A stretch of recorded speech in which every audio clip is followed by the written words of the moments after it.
này enggak na chụp cho nó tăng tuổi ra áo nè hồi mới lúc chụp mình nào birthday to you happy birthday to you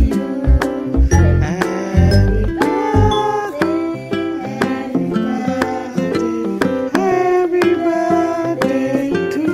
you yeah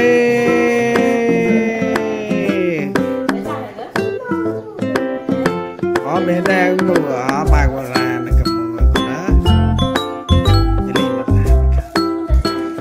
một tay nó lại còn một tay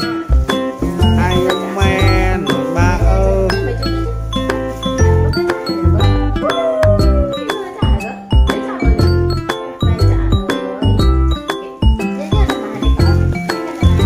này tăng cũng cái này nãy kìa